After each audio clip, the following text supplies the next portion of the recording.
Hello friends.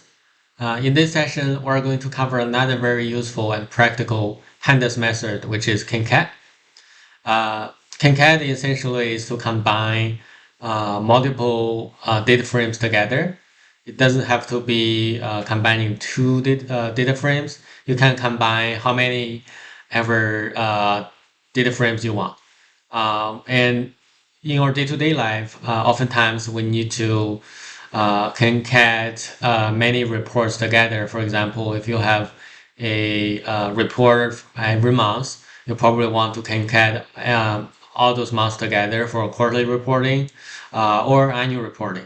So with this, let's go to our VS Code and I will show you how to use concat method very easily. Within my VS Code folder, I created three mock files, which is January CSV, February CSV, and March CSV. So if you look at each of the CSV, it basically has three columns in it.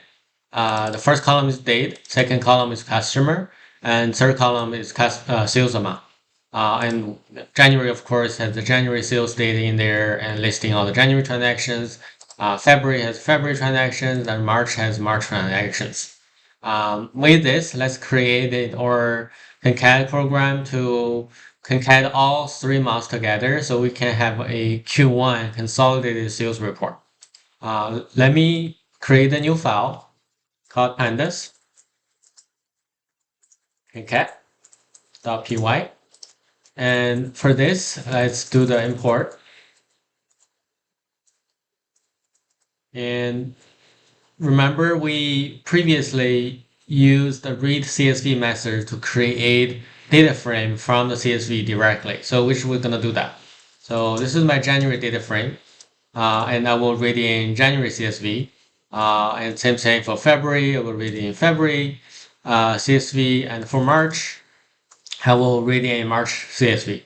And with all this, I simply need to do a consolidated concatenate the data frames for all 3 months. I can rename it as Q1. This is a Q1 data frame by using pandas.concat method. And within this concat method, I'm basically passing in two parameters in. The first parameter is the data frames. What are the data frames I want to concat?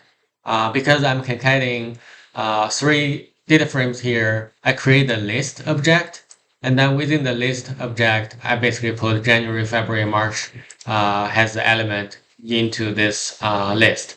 And then here I have ignore index. I set equal to true.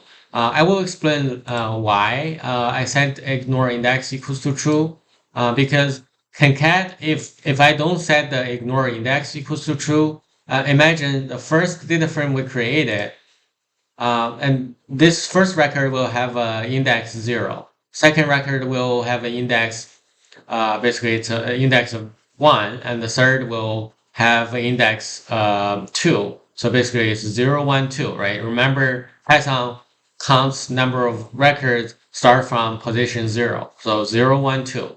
And that same thing, I will have another index for February 0, 1, 2. And March have 0, 1, 2. If I concat all those together, like the index numbers will all be 0. Like I will have 3 index 0, 3 index 1, and 3 index 2. Like that doesn't make sense, right? So by setting ignore index equals to true, I basically ignore the original index from those 3 data frames and then reset their indexes in my Q1 data frame. With this, let me run this program. I will then let's print Q1 data frame as well. So let's see whether we successfully concat all 3 CSVs together. And see, like we have January, February, and March, all those things in the Q1 data frame. And this is how easily it can combine multiple data frames together within pandas. I hope you like this. I will see you next time.